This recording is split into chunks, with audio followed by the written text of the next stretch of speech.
আসসালামু আলাইকুম রহমতুল্লাহ। পল কাপুর ভারতে বাংলাদেশে আসছিলেন। তিনি বাংলাদেশে এসে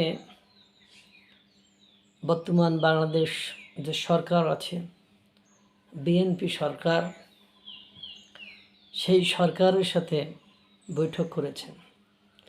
তিনি বিরোধী দল জামাত ইসলামের সাথে বৈঠক করেছেন।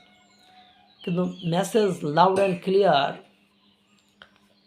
যে এখানে ক্লিয়ার এবং কাট একটা হিসাব এসেছে, আপনাকে রাজনৈতিক স্থিতিশীলতা অর্জন করতে হবে। আপনি রাজনৈতিক স্থিতিশীলতা অর্জন করতে আপনাকে ভারতের সাথে সম্পর্ক ভালো করতে হবে, আর বাংলাদেশের সব রাজনৈতিক দলের স্পেস দিতে হবে। অর্থাৎ কোনো রাজনৈতিক দলকে বাইরে রাখা যাবে না। এই রাজনৈতিক দলকে বাইরে রাখা যাবে না, এটা দিয়ে বোঝানো হয়েছে আওয়ামী লীগকে। অর্থাৎ ভারতে যে দলটির প্রধান ভারতে অবস্থান করেছে, সেই আওয়ামী লীগকে আপনাকে কী করতে হবে? রাজনীতিতে ফিরতে দিতে হবে। আপনারা দেখেছেন পল কাপুর বাংলাদেশে থাকাকালীন অবস্থায় বেশ কিছু মিছিল আওয়ামী লীগের পক্ষ থেকে করা হয়েছে। কালকে একটা দেখলাম এক জেলার জামাত বিএনপির লোকেরা আওয়ামী লীগের আনাগোনা দেখে একটু ভীত সন্ত্রস্ত হয়ে গিয়েছে, ঘটনাটা কি ঘটতে যাচ্ছে। আর আমি প্রায় একটা বলি যে আওয়ামী লীগ কোনো সুনুপুটি রাজনৈতিক দল নয়। আপনি যদি এত বড় একটি রাজনৈতিক দলকে রাজনীতির বাইরে রাখতে চান, আপনি কোনোভাবেই দেশের স্থিতিশীলতা ফিরিয়ে নিয়ে আসতে পারবেন না। যদি এরকম হতো, এনসিপির মতো একটা সুনুপুটির দল, জাতীয় পার্টির মধ্যে একটা ছোট দল, বা অন্যান্য বামদের যে ছোট ছোট দল আছে এরকম দল, তাহলে আপনি এই কাজটা করতে পারতেন। সাংবাদিক মাসুদ কামাল ভাইয়ের কথা, আওয়ামী লীগ পাট গাছ নয় যে উপরে ফেলে দিলেন, এটা হলো বট গাছ। এর শিকড় অনেক গভীরে প্রথিত। এখন আপনি ইচ্ছা করলে এটা করতে পারবেন না। এবং আপনার প্রতিবেশী দেশ ভারত, যার সাথে আপনার সম্পর্ক খারাপ, মানে পুরো দুনিয়ার সাথে আপনার সম্পর্ক খারাপ হবে, এটাই বাস্তবতা। কারণ ইন্দো প্যাসিফিক অঞ্চলে ভারতের নজর যার দিকে কুদৃষ্টি পড়বে, বা ভারতের যার সাথে খারাপ সম্পর্ক হবে, তার সাথে আমেরিকার ভালো সম্পর্ক হওয়ার কোনো অপরচুনিটিস নেই।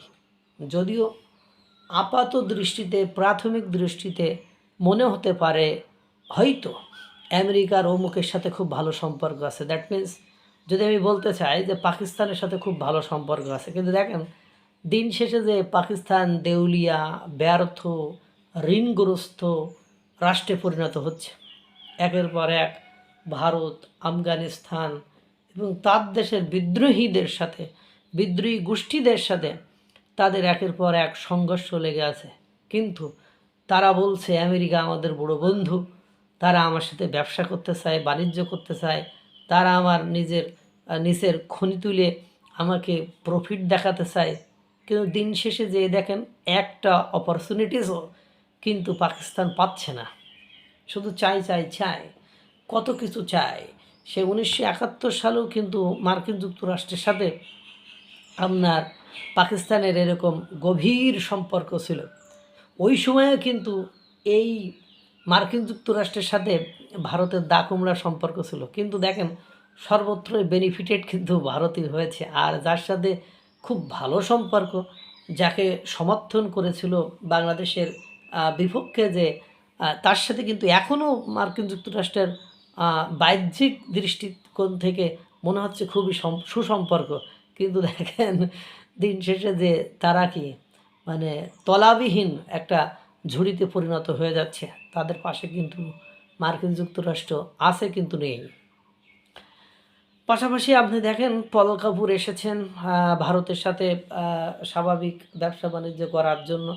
এর মধ্যে মার্কিন যুক্তরাষ্ট্র, ইরান এবং ইসরায়েলের যে যুদ্ধ শুরু হয়েছে, এই যুদ্ধের পরে মধ্যপ্রাচ্যের সাথে বাংলাদেশের যে লেনদেন, যোগাযোগ, রেমিটেন্স সব কিছুতে একটা ভাটা পড়ে চলে এসেছে। এবং ব্যবসা বাণিজ্য যদি টিকিয়ে রাখতে হয়, ইউরোপের বাজারটা ইতিমধ্যে হারিয়ে ফেলেছেন। ব্যবসা বাণিজ্য যদি টিকিয়ে রাখতে হয়, তাহলে ভারতের বিকল্প আর কোনো কিছু নেই। আর এটি ইন্দো প্যাসিফিক অঞ্চলে আপনার মার্কিন যুক্তরাষ্ট্রের যতটুকু দাদাগিরি আছে বা মার্কিন যুক্তরাষ্ট্রের যতটুকু বসগিরি আছে, সেই বসগিরিটুকু কিন্তু ভারতের কারণেই আছে। আপনি আপাত দৃষ্টিতে মার্কিন যুক্তরাষ্ট্রকে ভারতের শত্রু মনে করলেও আমি মনে করি না। কারণ দিন শেষে যে দেখবেন যোগ বিয়োগ প্লাস মাইনাস করে কোয়াপ মোয়াপ করে আপনার ইন্দো প্যাসিফিক অঞ্চলে তার সাথে একটা রিলেশন আছে। যেমন আপনার ডিপি ওয়ার্ল্ড, মূলত ডিপি ওয়ার্ল্ড একটা দুবাই ভিত্তিক কোম্পানি হলেও বা কাতার ভিত্তিক কোম্পানি হলেও সেটি মূলত পরিচালনা করে বা সেটি মূলত স্বার্থসিদ্ধি বা স্বার্থ হাসিল করে মার্কিন যুক্তরাষ্ট্রের। সেই ডিপি ওয়ার্ল্ডের যখন 55 জন কর্মকর্তা বাংলাদেশে এসেছিলেন, তখন কিন্তু তার ভিতরে 33 জন ভারতীয় ছিলেন। এই যে দেখেন আপনার আপনার ভারতের সাথে আপনি বিরোধিতা করে আপনি কোন দিক থেকে প্রফিট করেছেন, কোন দিক থেকে লাভ করেছেন আপনি একটু দেখান। দিন শেষে যে সেই নির্বাচিত সরকারে সেই ভারতের সাথে তো আবারও সম্পর্ক তৈরি করতে হচ্ছে। এই যে রামপাল বিদ্যুৎ কেন্দ্র থেকে কয়েকজন ভারতীয় মানে চলে গিয়েছিল, আপনারা এটা জানেন, নিরাপত্তা ঝুঁকির কারণে হোক আর যে কারণে চলে যাক, সেই নির্বাচিত সরকার এসে সেই রামপাল বিদ্যুৎ কেন্দ্রের মূল দায়িত্বে যিনি আছেন তিনি কিন্তু ভারতীয়।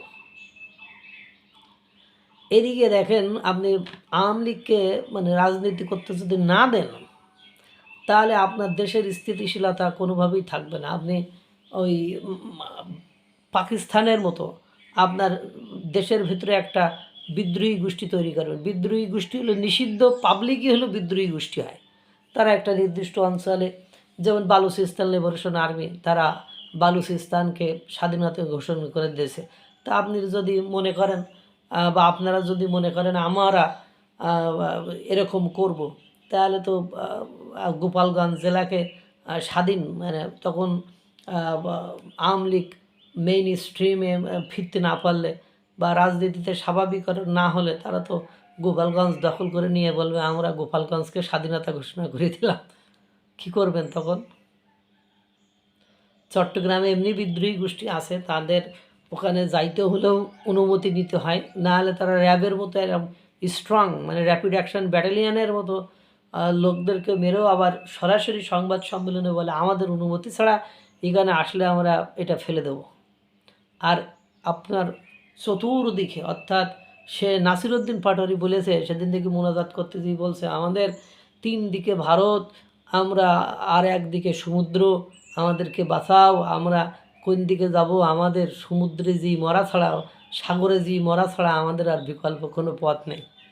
সুতরাং রাজনীতিতে বা দেশটাকে যদি সুস্থ, সুন্দর, সুষ্ঠুভাবে পরিচালনা করতে হয়, তাহলে আপনার পল কাপুর যেভাবে ডিরেকশন দিয়েছে সেই ডিরেকশন আপনাকে মানতেই হবে। অর্থাৎ ভারত আর আওয়ামী লীগের সাথে আপনার সম্পর্ক ঠিক করতে হবে। যদি এই দুইটার সাথে সম্পর্ক ঠিক না রেখে আপনি রাষ্ট্র পরিচালনা করতে চান, তাহলে আপনি বড়জোর পাকিস্তানের মধ্যে একটা ফ্রুটলেস রাষ্ট্র অর্থাৎ ব্যর্থ রাষ্ট্র পরিণত হতে পারবেন। আদারওয়াইজ আপনার অন্য কোনো অপরচুনিটিস নেই। আজ যে দেখেন আপনার যদি ইরান আর যুক্তরাষ্ট্র আর ইসরায়েলের যুদ্ধ বন্ধ না হয়, আপনার তেল গ্যাস জ্বালানির সংকট দেখা দেবে। অথচ দেখেন এই সেম টাইমে ভারতকে কিন্তু রাশিয়া বিভিন্ন সময় জ্বালানি প্রোভাইড করেছে। তার মানে অলরেডি কত লাখ ব্যারেল তেল কিন্তু পাঠিয়ে দিয়েছে। আপনার এলএনজি গ্যাস অন্য দেশকে না দিয়ে ভারতকে দেবে, কারণ ভারতের সাথে রাশিয়ার সেই ধরনের একটা রিলেশন আছে। কিন্তু আপনি তো ভারতের সাথে শত্রুতা করে আমেরিকার সাথে ওই সম্পর্ক করতে পারবো না। আমি যার সাথে সম্পর্ক করব সেটা হলো পাকিস্তান আর সেটা হলো চীন। কিন্তু চীনও আছে মহা ফাপরে।